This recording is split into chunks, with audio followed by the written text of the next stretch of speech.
నమస్తే, welcome to one TV news. ముందుగా బులెటిన్లో హెడ్లైన్ చూద్దాం.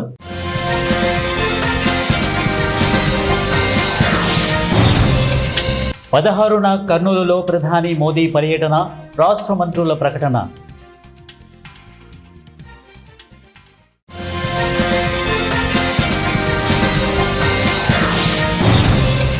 తెలంగాణలో ఈ జిల్లాల్లో ఇవాళ రేపు వానలు, వాతావరణ శాఖ వెల్లడి.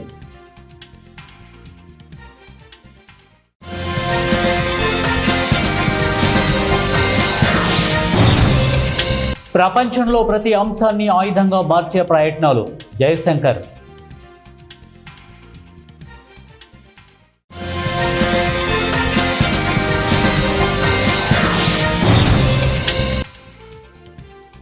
బ్రాహ్మణులు సమాజంలో జ్ఞాన జ్వాల వెలిగిస్తారు, ఢిల్లీ సీఎం రేఖా గుప్తా.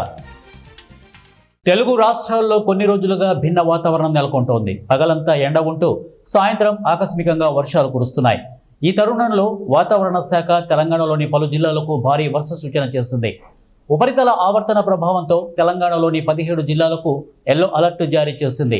భద్రాద్రి కొత్తగూడెం, ములుగు, భూపాలపల్లి, మహబూబాబాద్, మేడ్చల్, రంగారెడ్డి, సూర్యాపేట జిల్లాల్లో ఇవాళ తేలికపాటి నుంచి మోస్తారు వర్షాలు కురిసే అవకాశం ఉందని తెలిపింది. గంటకు 40 కిలోమీటర్ల వేగంతో ఈదురుగాలులు వీస్తాయని, పిడుగులు పడే అవకాశం ఉందని హెచ్చరించింది. అయితే రేపు మాత్రం మహబూబ్ నగర్, నల్గొండ, వరంగల్, సిద్దిపేట, మేడ్చల్, జనగాం, యాదాద్రి, వికారాబాద్ జిల్లాలో భారీ వర్షాలు పడతాయని పేర్కొంది. ఏపీలో వాతావరణం దాదాపుగా పొడిగా ఉండొచ్చని ఇక్కడి వాతావరణ శాఖ చెబుతోంది. అయితే రాయలసీమ ప్రాంతంలో ఉపరితల ఆవర్తనం ప్రభావంతో ఇవాళ భారీ వర్షాలు కురిసే అవకాశం ఉంది. ఇక ఉదయం, సాయంత్రం ఆకస్మిక వర్షాలు పడే అవకాశం ఉన్నట్లు సమాచారం. ఢిల్లీ సీఎం రేఖా గుప్తా కులపరంగా వ్యాఖ్యలు చేశారు. బ్రాహ్మణులు సమాజంలో జ్ఞాన జ్వాలను వెలిగిస్తారని అన్నారు. గ్రంథాలు, ఆయుధాల ద్వారా మాత్రమే సమాజాన్ని, దేశాన్ని మనం రక్షించగలము అని వ్యాఖ్యానించారు. ఆదివారం ఢిల్లీలోని పీతాంపురాలో బ్రాహ్మణ సభ ఆధ్వర్యంలో అఖిల భారత బ్రాహ్మణ సమావేశం జరిగింది. ఢిల్లీ సీఎం రేఖా గుప్తా ఈ కార్యక్రమంలో పాల్గొని ప్రసంగించారు. సమాజంలో ఎవరైనా జ్ఞాన జ్వాలను వెలిగిస్తున్నారు అంటే అది మన బ్రాహ్మణ సమాజమే. వారు గ్రంథాలను మాత్రమే కాకుండా ఆయుధాలను కూడా పూజిస్తారు. ఆయుధాలు, గ్రంథాల ద్వారా మాత్రమే మనం నేడు సమాజాన్ని, దేశాన్ని రక్షించగలము అని వారు అన్నారు. కాగా జ్ఞాన జ్వాలను వెలిగించడం ద్వారా, మతాన్ని ప్రచారం చేయడం ద్వారా, సద్భావన స్ఫూర్తిని పెంపొందించడం ద్వారా బ్రాహ్మణ సమాజం ఎల్లప్పుడూ సమాజ ప్రయోజనం. ప్రస్తుతం ప్రపంచంలో ప్రతి అంశాన్ని ఆయుధంగా మార్చుకునే ప్రయత్నాలు జరుగుతున్నాయని విదేశాంగ మంత్రి జయశంకర్ అన్నారు. జవహర్లాల్ నెహ్రూ యూనివర్సిటీలో జరిగిన ఆరావళి సమ్మిట్లో ఆయన ఈ వ్యాఖ్యలు చేశారు. అంతర్జాతీయ వేదికపై చాలా తక్కువ కాలంలోనే మానవ కార్యకలాపాల్లో భారీ మార్పులు వచ్చాయని చెప్పిన ఆయన, వీటి వల్ల వాణిజ్యం, సాంకేతికత, ఎనర్జీ, చివరకు యుద్ధతంత్రంలో కూడా పెను మార్పులు సంభవించాయని వారు తెలియజేశారు. ఇటీవల కాలంలో ప్రపంచం సర్దుకుపోవడం కన్నా పోటీతత్వాన్నే ఎక్కువగా చూస్తోందని, దీంతో సహకారం కన్నా ఎక్కువగా వివిధ ఆసక్తుల మధ్య పోటీ పెరుగుతోందని జయశంకర్ అన్నారు. ఉమ్మడి కర్నూలు జిల్లాలో ఈ నెల 16న ప్రధాని మోదీ పర్యటించనున్నారని రాష్ట్ర మంత్రులు అనగాని సత్యప్రసాద్, పయ్యావుల కేశవ్, బీసీ జనార్దన్ రెడ్డి, టీజీ భరత్ తెలిపారు. సోమవారం కర్నూలులోని స్టేట్ గెస్ట్ హౌస్లో జిల్లాలో ప్రధాని పర్యటనపై వీరు సమీక్ష చేపట్టారు. 3 లక్షల మందితో బహిరంగ సభ నిర్వహిస్తామని మంత్రి అనగాని సత్యప్రసాద్ చెప్పారు. సభ ఏర్పాటుకు అనుగుణంగా ఉండే ప్రదేశాలను ఈ సందర్భంగా మంత్రులు గూగుల్ మ్యాప్ ద్వారా పరిశీలించారు. శ్రీకాకుళం జిల్లా పలాసలో అన్నదాతలు గగ్గోలు పెడుతున్నారు. ప్రతిరోజు ఎరువుల దుకాణాల వద్ద పడిగాపులు కాస్తూ యూరియా అందించండి ప్రభో అంటూ అధికారులను వేడుకుంటున్నారు. పలాస మండలం చినంచలం గ్రామంలో సచివాలయం ఎదుట పెద్ద ఎత్తున యూరియా బాధిత రైతులు బైఠాయించి నిరసన తెలిపారు. మహిళా రైతులు సైతం ధర్నాకు దిగారు. యూరియా కావాలంటూ నినాదాలు చేస్తూ మండు టెండలో బైఠాయించి నిరసనలు తెలిపారు. గ్రామాన విచ్చలవిడిగా మద్యం దొరుకుతుంది కానీ యూరియా దొరకడం లేదంటూ ఆరోపించారు. సచివాలయానికి వచ్చిన యూరియాని స్థానిక టీడీపీ నేతలు అమ్ముకుంటున్నారని, సకాలంలో ఎరువులు అందివ్వకపోతే ఇక తమకు చావే శరణ్యమంటూ అన్నదాతలు ఆవేదన వ్యక్తం చేస్తున్నారు.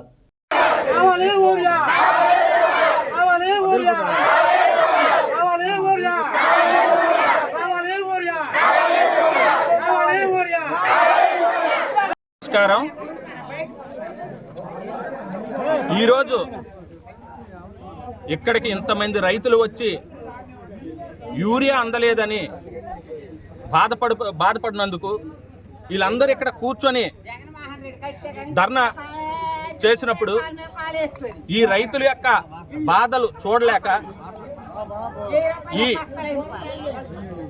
ప్రాదేశిక ఎంపీటీసీగా నేను, సర్పంచ్ భాస్కర్ గారు, కోప్సన్ సభ్యులు జోగారావు గారు, మరో నాయకులు ముకుందరావు గారు అందరము వచ్చి ఈ యొక్క రైతులకి సంఘీభావం తెలియజేయడం జరిగింది. ఎందుకు ఈ మాట అంటున్నామంటే, ఇప్పటికి కూడా సుమారు మా ఈ పంచాయతీలో 1600 ఎకరాల భూమి సాగవుతుంది. కానీ ఇక్కడికి తెచ్చి ఇచ్చిన బస్తాలెన్నో ఏవో గారు చెప్పాలి. చినంచల పంచాయతీకి ఇప్పుడు వరకు ఎన్ని బస్తాలు ఇచ్చారు, ఎవరెవరికి ఇచ్చారు అనే శ్వేతపత్రం అనేది ఇమ్మీడియట్గా రిలీజ్ చేయాలి. వాళ్ళే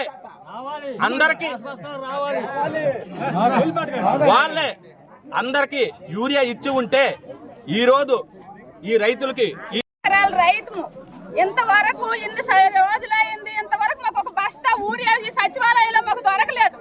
మేము 6 ఎకరాల రైతు మెట్టి వెళ్ళాలి, ఇంతవరకు ఎక్కడ మాకు ఊరియా దొరకడం లేదు. మేము అన్ని పెట్టుబడులు పెట్టేసి ఈ ఊరియా కోసం ఎదురు చూడవలసి వస్తుంది. మాకు ఏ నాయకత్వాలతో సంబంధం లేదు. మాకు ప్రభుత్వం మాత్రం ఊరియా తెచ్చి అందించాలి. కంపల్సరీ ఊరియా రైతుడికి అందించాలి. ఈదికి ఒక మధ్యలో చేసే దొరుకుతుంది, ఇంటికి ఒక మధ్యలో చేసే దొరుకుతుంది. ఊరియా మాత్రం రాష్ట్రంలో ఊరియా దొరకడం లేదు. ఈ రాష్ట్రం తిరిగిన ఊరియా దొరకడం లేదు. మాకు ఊరియా మాత్రం ప్రభుత్వం దయచేసి ఊరియా అందించవలసిందిగా కోరుకుంటాను. మాది రాజా గోపాలపురము. నా పేరు అన్ని బాలకృష్ణ. ఇదే తెలుగుదేశం పార్టీలో 40 రోజులు రోడ్డు వెంట తిరిగి కష్టపడ్డాను. అలాంటిది మా గ్రామానికి ఊరియా దొరకలేదు. ఊరియా వచ్చింది, రాలేదని అనలేదు. ఈ పినంచల సచివాలయానికి ఊరియా రావడం వాస్తవం. కానీ ఈ 4 గ్రామాల్లో ఉన్న తెలుగుదేశం రాజకీయ కర్తలు, గ్రామకర్తలు, గ్రామంలో ఉన్న పెద్ద పెద్ద రాజకీయ కర్తలు పేద ప్రజలకి ఊరియా అందకుండా బ్లాక్అప్ చేసి బయటకు ఇచ్చుకున్నారు. అందుకే ఇంత జనం ఈరోజు రావడానికి కూడా కారణం అదే. లేదంటే ఇక్కడికి ఇంత జనం రారు. నేను ఎన్ని దప్పాలు వచ్చాను. నేను సొంతంగా వస్తే మా ఊరి పెద్ద మనిషే నాకు గుండె ఇవ్వద్దని చెప్పేశాడు. ఆ రోజు మన కిందసారి గుండె వచ్చేటప్పుడు మనిషికి ఒక బస్తా ఇస్తామన్నారు. 4 గ్రామాల నుండి కూడా ఇక్కడికి ప్రజలు వచ్చారు. ఆ ప్రజలు నా చెయ్యిలతోనే నేను అందరికి 110 బస్తాలు వచ్చిందంటే 110 బస్తాలకి నేను లిస్ట్ రాశాను. అధికారి వచ్చాడు, అధికారి శాతకే కాగితం ఇచ్చాను. ఆయన రిజిస్టర్ పట్టుకున్నాడు. అమ్మ మీరు అందరూ బయటికి వెళ్ళండి, పేరున పిలుస్తాను రండి అన్నాడు. 12 గంట వరకు పేరు చదవలేదు. ఈ 4 పెద్ద మనుషులు రూమ్ లో జొరబడి ఈ లిస్టును సింపించి పారేశారు. ఎన్నికల ముందు జనసేన పార్టీ అధినేత పవన్ కళ్యాణ్ ప్రీతిబాయి కేసు అధికారంలోకి వచ్చిన వెంటనే సిబిఐ సంస్థతో దర్యాప్తు చేపిస్తామని చెప్పి 8 సంవత్సరాలు గడుస్తున్నా నేటికి ప్రీతిబాయి కేసులో ఎలాంటి పురోగతి లేదు అని వారు అన్నారు. కూటమి ప్రభుత్వంలో భాగస్వాములైన జనసేన పార్టీ అధినేత పవన్ కళ్యాణ్ ఎన్నికలకు ముందు ఇచ్చిన హామీలను ఉప ముఖ్యమంత్రి పదవి బాధ్యతలు చేపట్టిన తర్వాత ఇచ్చిన హామీలను మరిచారని ప్రీతిబాయి తల్లి పార్వతీబాయి తెలిపారు. కర్నూలుకు చెందిన సుగాలి ప్రీతిబాయి కేసును సిబిఐకి అప్పగిస్తామని చెబుతూ ప్రభుత్వం కాలయాపన చేస్తోందని బాధితురాలి తల్లి పార్వతీబాయి ఆవేదన వ్యక్తం చేశారు. కర్నూలులోని ఓ హోటల్లో ప్రీతిబాయి తల్లిదండ్రులు మీడియా సమావేశం నిర్వహించారు. ఈ సందర్భంగా ప్రీతిబాయి తల్లి పార్వతీదేవి మాట్లాడుతూ ఈ నెల 16న దేశ ప్రధానమంత్రి నరేంద్ర మోడీ కర్నూలుకు వస్తున్నందున ప్రధానమంత్రిని కలిసే అవకాశం కల్పించాలని ఆమె కోరారు. తన కూతురు ఆత్మహత్య కేసులో నిందితులకు ఇప్పటి వరకు శిక్ష పడలేదని ఆమె ఆవేదన వ్యక్తం చేశారు. నిందితులను కఠినంగా శిక్షించాలంటూ పార్వతీబాయి ప్రభుత్వాన్ని కోరారు. బీజేపీ అధ్యక్షుడు మాధవ్ జిల్లా కలెక్టర్ సహకరించి ప్రధానమంత్రి అపాయింట్మెంట్ ఇప్పించాలని కోరారు. లేని పక్షంలో ఈ నెల 13, 14, 15 తేదీల్లో కలెక్టర్ కార్యాలయం ముందు ఆందోళన చేస్తామని ఆమె హెచ్చరించారు. మరి నా కూతురు హత్య కేసులో ఈ గత 8 సంవత్సరాల నుంచి కూడా ఏ పురోగతి లేకుండా కేసులో ఎటువంటి పురోగతి అనేది కూడా లేదు. అయితే పోయిన ఆగస్టు 28వ తేదీన నేను విజయవాడలో మీడియా సమావేశం చేయడం జరిగింది. మరి ఆ మీడియా సమావేశంలో నా కూతురు కేసును ఎలా ముందుకు తీసుకెళ్తాను అని కూడా అందరికీ చెప్పడం జరిగింది. మరి అదేవిధంగా అక్కడ విజయవాడలో మీడియా సమావేశంలో నేను పవన్ కళ్యాణ్ గారు మాకు ఇచ్చిన హామీని ఎందుకు నెరవేర్చలేదని ప్రశ్నించడం జరిగింది. మరి అదేవిధంగా 2017లో ఉన్న ప్రభుత్వమే మళ్ళీ కూటమి ప్రభుత్వంలో ఇప్పుడు ఉన్నది. మరి మాకు న్యాయం ఏ విధంగా ఎలా చేస్తారని ఆ రోజు నేను అక్కడ విజయవాడలో ప్రశ్నించడం జరిగింది. ప్రభుత్వాలు మారుతున్నప్పటికీ, ప్రజాప్రతినిధులు మారుతున్నప్పటికీ నా కూతురు కేసు విషయంలో ఎలాంటి పురోగతి లేకుండా ఉండడం, మరి ముద్దాయిలకు సపోర్ట్ చేసుకుంటూ ఈ ప్రభుత్వాలు చేస్తున్న ఈ కార్యక్రమాన్ని నేను ప్రశ్నిస్తూ ఉన్నాను.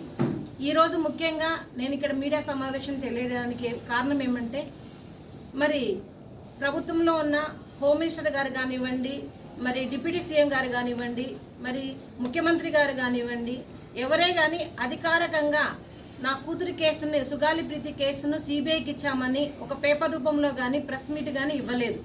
కానీ కొన్ని మీడియాస్లలో మరి వస్తూ ఉన్నాయి సిబిఐకి ఇచ్చాము అని. కానీ సిబిఐకి ఇచ్చి ఉంటే కనుక గతంలో 2020లోనే మరి జగన్మోహన్ రెడ్డి గారు సిబిఐకి ఇవ్వడం జరిగింది. మరి సిబిఐ వాళ్ళు ఈ కేసును మేము చేయలేమని వాళ్ళు పేపర్ రూపంలో కూడా మాకు ఇవ్వడం జరిగింది. మరి అలాంటి సందర్భంలో మీరు ఏ విధంగా సిబిఐకి ఇచ్చారని మీరు చెప్తా ఉన్నారో మాకు సమాధానం ఇవ్వాలని ప్రభుత్వాన్ని కోరుకుంటున్నాను. మరి అదేవిధంగా పవన్ కళ్యాణ్ గారు మరి నారా చంద్రబాబు నాయుడు గారు సూపర్ 6లని మరి అన్ని చేసుకుంటూ అన్ని కార్యక్రమాలలో పాల్గొంటూ ఉన్నారు. ఇచ్చిన హామీలను నెరవేర్చామని మేము గొప్పగా చెప్పుకుంటున్నారు. మరి పవన్ కళ్యాణ్ గారు మాకు ఇచ్చిన మాట సంగతి ఏంటని నేను ప్రశ్నిస్తూ ఉన్నాను. మరి పవన్ కళ్యాణ్ గారు మీరు మాకు ఈ సమాధానం చెప్పాలి. మరి ప్రభుత్వము మరి రానప్పుడు మీరు మరి ప్రతిపక్షంలో ఉన్నప్పుడు ప్రతి గంటకు ఒకసారి సుగాలి ప్రీతికి న్యాయం చేస్తానని చెప్పిన మీరు వచ్చి 16 నెలలు అవుతున్నా ఇప్పటి వరకు కూడా సుగాలి ప్రీతి కేసు గురించి కానీ కనీసం మమ్మల్ని పిలుచుకొని కేసు విషయాలు మీరు అడిగి తెలుసుకునే అంత టైం కూడా మీకు లేదా అని అడుగుతా ఉన్నాము. మరి మీరు ఎన్నికల హయాంలో మీరు చెప్పారు పవన్ కళ్యాణ్ గారు, మీ ఆఫీస్ దగ్గర ఒక చిత్తు కాగితము దొరికినా సరే ఆ పేపర్ గురించి నేను అసెంబ్లీలో ప్రస్తావిస్తానని చెప్పారు. మరి సుగాలి ప్రీతి కేసు గురించి మీరు ఎందుకు ప్రస్తావించడం లేదు అసెంబ్లీలో అని అడుగుతా ఉన్నాను. అంటే సుగాలి ప్రీతి కేసుకైతే ఒక న్యాయము, మరి మీకు ఇష్టమైన కేసులకైతే ఒక న్యాయమా అని నేను ప్రశ్నిస్తా ఉన్నాను.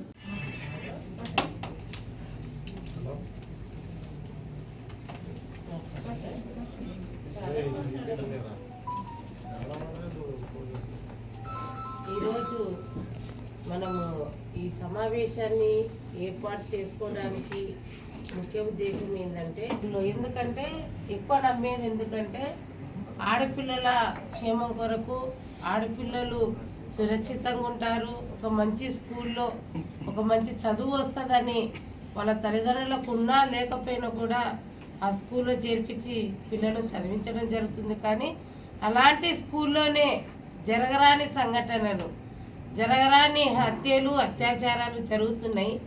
కానీ అవన్నీ పట్టించుకోవడం లేదు. చాలా చోట్ల జరుగుతున్నాయి, అవి కూడా పట్టించుకోవడం లేదు. కారణం ఏంటంటే ఇది అధికారుల నిర్లక్ష్యమా మరి పాలకుల నిర్లక్ష్యమా అనేది కూడా మనము అర్థం చేసుకోవాలి. ఎందుకంటే ప్రీతిబాయి చనిపోయి 8 సంవత్సరాలు అవుతుంది. 8 సంవత్సరాలు అయినప్పుడు ఇంతవరకు ఆ కేసు అనేది, ఆ ముద్దాయిలకు శిక్ష అనేది ఎందుకు వేయడం లేదు? ఎందుకంటే చిన్న వాళ్ళను వెంటనే వాళ్ళను చంపడం కానీ లేకపోతే వాళ్ళ పైన శిక్షలు వేయడం కానీ చేస్తున్నారు. కానీ వీళ్ళ పైన ఎందుకు శిక్ష లేకున్నారు? అంటే ప్రీతిబాయి ప్రాణం ఒకటి, ఇంకొక ప్రాణం ఒకటి. కాబట్టి ఒకసారి, ఎందుకంటే ప్రీతిబాయిని మరొకసారి వాళ్ళ తల్లిదండ్రులు కానీ ఇతర ప్రజా సంఘాలు కానీ అమ్మాయిది మనం గుర్తు చేసినప్పుడు హడావుడి చేస్తారు. తర్వాత సిబిఐకి అప్పచెప్పినామన్నారు. వాళ్ళు ఎక్కడ అప్పచెప్పినారు? సిబిఐ ఎక్కడుంది? వాళ్ళు ఏమన్నా ఒక పేపర్ రూపకంగా ఇచ్చినారా? ఈయన వెంకటేశ్వరరావు అంటారు, నేను ఈయన తలుసుకుంటే వికలాంగురాలే మళ్ళీ ఖాళీర కొడతాడంట, వికలాంగురాలే అంతు చూస్తాడంట. అంటే తల్లి తన బిడ్డ కొరకు ప్రయాసపడతా ఉంటే ఆయన అనరాని మాటలు ఏంటంటే, వాళ్ళు ఇచ్చిన ప్రభుత్వం వాళ్ళ ఇంట్లో సొమ్మేమన్నా తెచ్చిచ్చినారా? వాళ్ళ పిల్ల చనిపోలేదా? మేము ఒకటే అంటున్నాం, ఎవరికి కావాలా నీ ఆస్తి, ఎవరికి కావాలా నీ భూమి, ఎవరికి కావాలా నీ డబ్బు, ఎవరికి కావాలా నీ పిల్లకు తరపున నువ్వు ఇచ్చినటువని? ఆ పిల్లకు చదవాలి, ఒక డాక్టర్ కావాలి, లేకుంటే ఒక ప్రయోజకురాలు కావాలనే కలలు కనింటారే. కానీ పిల్లలు రేప్ చేసి మర్డర్ చేసి మీరిచ్చే ఆస్తులు కావాలని ఎవరు కోరుకోరు కదా. దరిద్రం మోకాలు వేసుకొని దరిద్రంగా మాట్లాడొద్దు.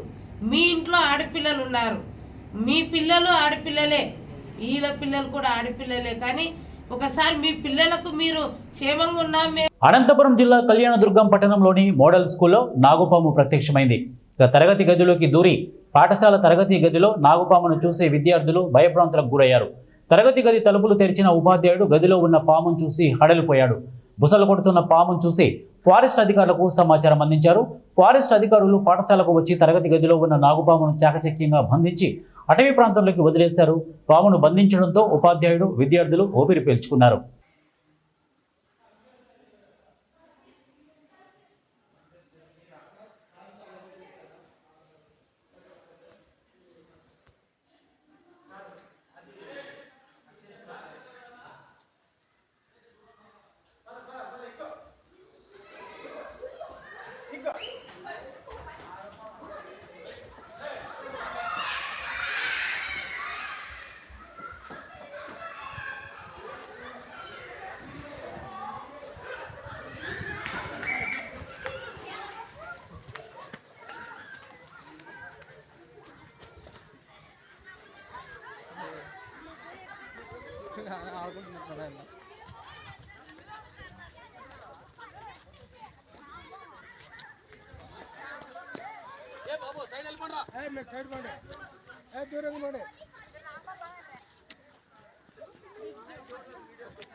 అనంతపురం జిల్లా కళ్యాణదుర్గం పట్టణంలో ఎమ్మెల్యే అమిలినేని సురేంద్రబాబు పర్యటించి వాల్మీకి జయంతి వేడుకలను ఘనంగా జరుపుకున్నారు.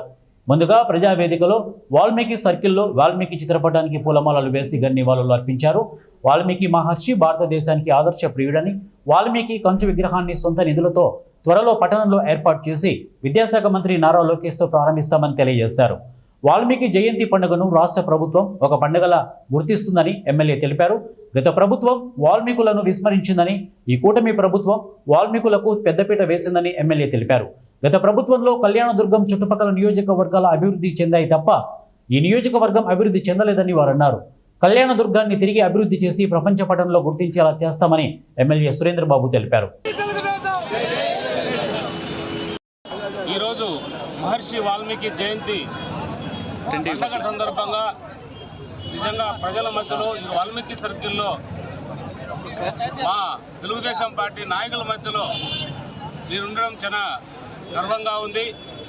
ఎన్నో ఏళ్లుగా పార్టీ కోసం శ్రమిస్తూ పార్టీని కాపాడుతూ వాల్మీకులను కూడా కాపాడుతూ వస్తున్న ఏకైక పార్టీ తెలుగుదేశం పార్టీ అని ఖచ్చితంగా చెప్పగలుగుతాం. ఏదైతే ఇప్పుడు మన కృష్ణప్పన్న చెప్పాడో 83లో ఎన్టీ రామారావు గారు ఉన్నప్పటి నుండి వాల్మీకి జయంతి ప్రతి ఏటా జరుపుకోవడం జరుగుతుంది. అందులో భాగంగా మరి కూడా మన ముఖ్యమంత్రి చంద్రబాబు నాయుడు గారు కూడా కొనసాగిస్తూ వస్తున్నారు. మనకి వాల్మీకి పండగ కూడా డిక్లేర్ చేయడం జరిగింది. అఫీషియల్గా వాల్మీకి జయంతిని జరుపుకోవడానికి పోయిన సంవత్సరమే మనకు ఉత్తర్వులు వచ్చాయి. అందులో భాగంగా జరుపుకోవడం కూడా జరిగింది. ఈ సంవత్సరం కూడా అందులో భాగంగానే జరుపుకోబోతున్నాం. ఏదేమైనా కూడా ఈ వాల్మీకి సర్కిల్లో నూతనంగా విగ్రహావిష్కరణ త్వరలో జరగబోతుంది. ఎందుకంటే దాన్ని కూడా మొన్ననే నారా లోకేష్ బాబు సార్ గారు కూడా ఆహ్వానించడం జరిగింది. ఈరోజు ఆయన పని ఒత్తడం వల్ల వాళ్ళ వ్యక్తిగత కుటుంబ ఏదో ఉంది. కృష్ణా జిల్లా చల్లపల్లి మండలం పురిటిగడ్డలోని శ్రీ కృష్ణసాయి ధ్యాన మందిరంలో ఆలయ 12వ వార్షికోత్సవ సందర్భంగా మహాకుంభాభిషేకం నిర్వహించారు. అవనిగడ్డ ఎమ్మెల్యే మండలి బుద్ధప్రసాద్ విచ్చేసి పూర్ణాహుతి సమర్పించారు. సాయిబాబాకు ఎమ్మెల్యే సప్తవిధ అభిషేకాలు చేశారు. ఇక ఆలయ వ్యవస్థాపకులు నాదెళ్ల శివరామకృష్ణ ఏర్పాటు పర్యవేక్షించారు. ఉత్సవాల సందర్భంగా యాగాది క్రతువులతో ఆలయంలో విశేష పూజలు చేశారు. ఇక భక్తులు పెద్ద సంఖ్యలో పాల్గొనగా భక్తులకు అన్న సమారాధన నిర్వహించారు.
దేశంలోనూ రాష్ట్రంలోనూ జీఎస్టీ వల్ల సామాన్య ప్రజలతో పాటు ప్రతి ఒక్కరికి ఎంతో ఉపయోగకరంగా ఉందని చింతలపూడి మాజీ శాసనసభ్యులు తెలుగుదేశం పార్టీ సీనియర్ నాయకులు గంటా మురళి అన్నారు. ఏలూరు నగరంలోని జిల్లా పరిషత్ అతిథి గృహంలో విలేకరుల సమావేశంలో మురళి మాట్లాడారు. దేశ ప్రధాని నరేంద్ర మోడీ నేతృత్వంలో రాష్ట్రంలో కూటమి ప్రభుత్వం ప్రజలకు ఉపయోగకరమైన పథకాలు ఏర్పాటు చేయడం వల్ల అందరికీ ఎంతో ఉపయోగకరంగా ఉన్నాయని అన్నారు. జీఎస్టీ ఏర్పాటు చేయడం వల్ల నిత్యావసర వస్తువులు ధరలు తగ్గుదలతో పాటు గృహోపకరణలు, మోటార్ వాహనాలు కొనుగోలుదారులకు 18% నుంచి 5% వరకు ఏర్పాటు చేయడం వల్ల ప్రతి ఒక్కరికి ఎంతో మేలు చేస్తాయని హర్షం వ్యక్తం చేశారు. డబుల్ ఇంజన్ సర్కిల్ వల్ల రాష్ట్రంలో మోడీ సంస్కరణలు, ముఖ్యమంత్రి చంద్రబాబు నాయుడు, ఉప ముఖ్యమంత్రి పవన్ కళ్యాణ్ల సౌజన్యంతో రాష్ట్ర ప్రజలకు ఎంతో శుభ పరిణామమని వారు అన్నారు. రాష్ట్రంలో అమరావతి నిర్మాణంలోనూ పోలవరం ప్రాజెక్టు నిర్మాణంలోనూ ముందు ఎంతో ప్రగతి సాధిస్తోందని గంటా మురళి అభిప్రాయపడ్డారు. కూటమి ప్రభుత్వంలో ప్రధానమంత్రి గారు మోదీ గారు కానీ, చంద్రబాబు నాయుడు గారు, పవన్ కళ్యాణ్ గారు, అలాగే మా యువ నాయకుడు లోకేష్ బాబు గారు ప్రజలకి అవుట్ రైట్గా ఏది అవకాశం ఉంటే అది చేసి ఈ ప్రాంతాన్ని అభివృద్ధి చేసి దేశంలోనే నెంబర్ 1గా చేయాలనేది దాని ఉద్దేశం. మరి ఈ వయసులో 75 సంవత్సరాలు దాటిన ప్రధానమంత్రి గారు కానీ, మోదీ గారు కానీ మరి ఇద్దరు దేశానికి రాష్ట్రానికి 2 కళ్ళుగా మరి పనిచేయటం జరుగుతుంది. మరి దానిలో భాగంగానే మరి కంటిన్యూగా కేంద్ర ప్రభుత్వంలో మరి ప్రధానమంత్రి గారు మోదీ గారు ఉండటంలో రేట్లు పెరిగినా కానీ జిఎస్టీలన్నీ 18% నుంచి 5%కి సామాన్య ప్రజలు వాడేయన్ని ఎక్కువగా తగ్గించడం జరిగింది. ఇప్పుడు ఎందుకంటే సామాన్యుడు, మిడిల్ క్లాసు అంటే అగ్రికల్చర్ లేబర్ దగ్గర నుంచి, మహిళల దగ్గర నుంచి, చదువుకునే పిల్లల దగ్గర నుంచి, అలాగే మిడిల్ క్లాసు అంటే చిన్న చిన్న ఎంప్లాయీస్, చిన్న ఆదాయాలు వచ్చే వాళ్ళ వరకు కూడా సుమారుగా 18% నుంచి 5% తగ్గిందంటే ప్రతి లక్షకి 15,000 వాళ్ళకి సేవింగ్స్ అవుతుంది. ఏలూరు జిల్లాను స్వర్ణ ఏలూరు, స్వచ్ఛ ఏలూరుగా తీర్చిదిద్దడంలో ప్రతి ఒక్కరూ భాగస్వాములు కావాలని జిల్లా కలెక్టర్ కె వెట్రిసెల్వి పిలుపునిచ్చారు. ఏలూరు నగరంలోని సిఆర్ రెడ్డి కళాశాల ఆడిటోరియంలో జిల్లా స్థాయి స్వచ్ఛందంగా అవార్డులను జిల్లా పరిషత్ చైర్పర్సన్ గంటా పద్మశ్రీ, ఏలూరు నగర మేయర్ షేక్ నూర్జహాన్ వివిధ శాఖల అధికారులతో కలిసి అందించారు. ముందుగా జిల్లా కలెక్టర్ సెల్వి జ్యోతిని వెలిగించి కార్యక్రమాన్ని ప్రారంభించారు. అదేవిధంగా గాంధీజీ చిత్రపటానికి పూలమాలలు వేసి ఘనంగా నివాళులర్పించారు. ఈ సందర్భంగా కలెక్టర్ మాట్లాడుతూ అధికారులు, ప్రజలు కలిసికట్టుగా మనసు పెట్టి పనిచేస్తే స్వచ్ఛ ఆంధ్ర కార్యక్రమం అన్ని విభాగాల్లోనూ రాష్ట్ర స్థాయి అవార్డులను సాధించి తీసుకోవచ్చని వారన్నారు. ఈరోజు స్వచ్ఛ ఆంధ్ర అవార్డ్స్ 2025 విచ్చేసిన మన హానరబుల్ జిల్లా పరిషత్ చైర్మన్ శ్రీమతి గంటా పద్మశ్రీ గారికి, మన హానరబుల్ మేయర్ శ్రీమతి షేక్ నూర్జహాన్ గారికి, మన డిస్ట్రిక్ట్ ఆఫీషియల్స్, మన అవార్డీస్, మన ఆఫీషియల్స్, మీడియా అందరికీ నా నమస్కారాలు. ఈ స్వచ్ఛ ఆంధ్ర అవార్డ్స్ 2025 అనేది ఎక్కడి నుంచి వచ్చిందంటే మనకు స్వర్ణ ఆంధ్ర, స్వచ్ఛ ఆంధ్ర అని చెప్పేసి హానరబుల్ సీఎం గారు ఒక ఇనిషియేటివ్ తీసుకొచ్చారు. ప్రతి నెల 3వ సాటర్డే అన్ని చోట్ల అందరూ కలిసి cleanliness program, sanitation program, deforestation program అన్నీ చేయాలనే ఉద్దేశంతో మనం మొదలుపెట్టాము. సో అందులో every Saturday across the district అన్ని పంచాయతీలో ఏదో ఒక క్లీనింగ్స్ యాక్టివిటీ, జస్ట్ ఆఫీసెస్ ఒకటే కాకుండా పబ్లిక్ అందరూ కలిసి ఒక కమ్యూనిటీ ఈవెంట్ లాగా చేసిన ఈ మాస్ మూమెంట్ ఒక కల్మినేషన్ ఈరోజు ఈ స్వచ్ఛ ఆంధ్ర అవార్డ్స్. సో ఇందులో ఎవరెవరు పార్టిసిపేట్ చేశారో వాళ్ళందరూ కూడా మనం సన్మానం ఇవ్వాలి, గౌరవించాలనే ఉద్దేశంతో 3 లెవెల్ ఆఫ్ స్క్రీనింగ్ చేసి 3 లెవెల్లో ఫస్ట్ నామినేషన్ చేసుకొని, తర్వాత డిస్ట్రిక్ట్ ఆఫీసర్ విజిట్, తర్వాత థర్డ్ పార్టీ కూడా విజిట్ చేసి మనం ఎవరెవరు బాగా పార్టిసిపేట్ చేశారన్నది ఆలోచించి అనలైజ్ చేసి ర్యాంకింగ్ ఇచ్చి అందులో భాగంగా మనకి ఈరోజు మన స్వచ్ఛ ఆంధ్ర అవార్డ్స్ 2025 స్టేట్ లెవెల్ ప్రోగ్రాంలో కూడా మన జిల్లా తరపులో 2 అవార్డులు మనకు రావడం జరిగింది. మన జిల్లా అవార్డ్ 51 అవార్డ్స్ మనం ఈరోజు ఇవ్వబోతున్నాము. అందులో 51 అవార్డీస్ కూడా ఇక్కడ వచ్చి ఉన్నారు. మీ అందరూ మన జిల్లా మూమెంట్ ఈ స్వచ్ఛ ఆంధ్ర, స్వర్ణాంధ్ర, స్వచ్ఛ ఆంధ్రలో మీ అందరూ బెస్ట్ లాట్, మీ అందరూ చాలా బెస్ట్గా ఈ ప్రోగ్రామ్ ఏదో ఒక నేమ్ సేక్ చేయకుండా బాగా కాంట్రిబ్యూట్ చేశారు కాబట్టి ఇవాళ ఈరోజు మనం ఈ అవార్డు మీ అందరికీ ఇస్తున్నాము. Thank you very much. ఈ 51 awardees plus 2 state level awardees మీ కాంట్రిబ్యూషన్ వల్లనే, ప్లస్ 2 అవార్డ్స్ వచ్చి ఉన్నాయి. మీ కాంట్రిబ్యూషన్ వల్లనే మనకు శానిటేషన్స్ అన్నీ పెరుగుతున్నాయి, మోటివేషన్ వస్తున్నాయి పబ్లిక్ అని కూడా చెప్పుకుంటున్నాను. Thank you very much. Supreme court ప్రధాన న్యాయమూర్తి బిఆర్ గవాయ్పై దాడి భారత రాజ్యాంగం పైన అని దాడి చేసిన మతోన్మాది అయిన న్యాయవాది రాకేష్ కిషోర్ని శిక్షించాలని భారత కమ్యూనిస్టు పార్టీ సిపిఐ ఎంఎల్ ఆధ్వర్యంలో స్థానిక అంబేద్కర్ సర్కిల్ నందు నల్ల బ్యాడ్జీలతో నిరసన కార్యక్రమం నిర్వహించారు. ఈ సందర్భంగా సిపిఐ ఎంఎల్ జిల్లా standing committee member S Chandrasekhar, CPM జిల్లా కమిటీ సభ్యులు చాందభాష, దళిత ప్రజా సంఘాల నాయకులు జకరయ్య, పిచ్చయ్య, కేశవ, ఇక జుట్టు నారాయణలు మాట్లాడుతూ అత్యున్నత స్థాయికి ఎదిగిన ఒక సుప్రీంకోర్టు ప్రధాన న్యాయమూర్తి దళిత మేధావిని బిఆర్ గవాయ్ ఎదుగుదలను మతోన్మాదులు సహించలేకపోతున్నారని, అందులో భాగంగానే సుప్రీంకోర్టు ప్రధాన న్యాయమూర్తిపై దాడి చేశారని, ఇది భారత ప్రజాస్వామ్యం, రాజ్యాంగంపై జరిగిన దాడిగా భావిస్తున్నామని వారన్నారు. సుప్రీంకోర్టు ప్రధాన న్యాయమూర్తిపైనే ఇలాంటి దుర్మార్గపు దాడులకు పాల్పడుతుంటే ఇక సామాన్య ప్రజా దళితులపై ఏ రక్షణ ఉంటుందో అర్థం చేసుకోవాలని వారు అన్నారు.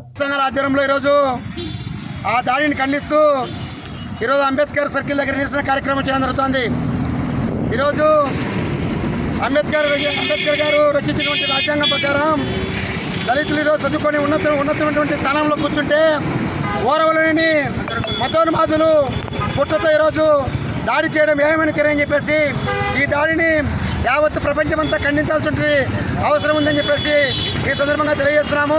అదేవిధంగా ఈ దాడిని ఖండించాల్సినటువంటి మతోన్మాద శక్తులు ఖండించాలా. అదేవిధంగా కేంద్ర ప్రభుత్వము నరేంద్ర మోడీ సర్కార్ నిద్రమత్తులో వ్యవహరిస్తోంది.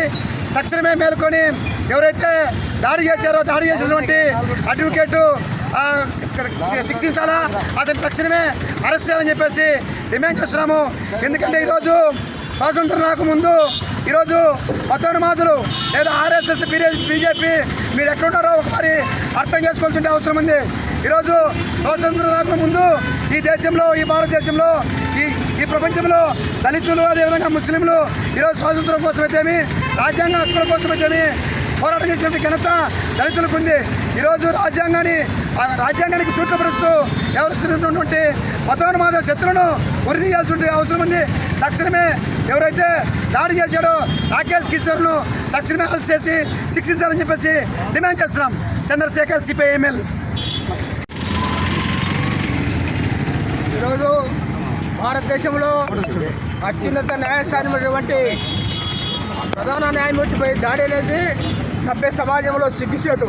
ఎందుకంటే మతోన్మాదులు పెంచి పోషించే ఈ ప్రభుత్వాలు ఇటువంటి దళితులపై దాడులు అనేది సర్వసాధారణమైనవి. అందులో ప్రధాన న్యాయమూర్తి వంటి గవాయి పైన చెప్పులు దాడి, భౌతిక దాడి చేయడం అనేది నిజంగా ధ్యేయమైన చర్యగా దళిత ప్రజా సంఘాలుగా మేము తీవ్రంగా ఖండిస్తున్నాం. ఎందుకంటే అత్యున్నత న్యాయ బులెటిన్ ముగించే ముందు హెడ్లైన్స్ మరొకసారి.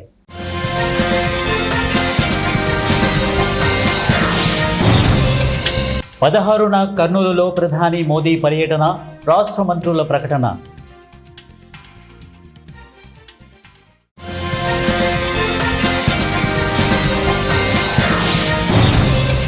తెలంగాణలో ఈ జిల్లాల్లో ఇవాళ రేపు వానలు, వాతావరణ శాఖ వెల్లడి.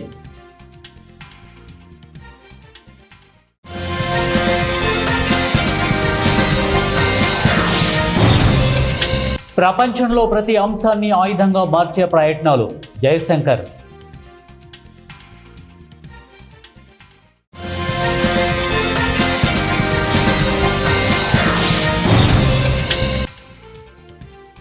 బ్రాహ్మణులు సమాజంలో జ్ఞాన జ్వాల వెలిగిస్తారు, ఢిల్లీ సీఎం రేఖా గుప్తా.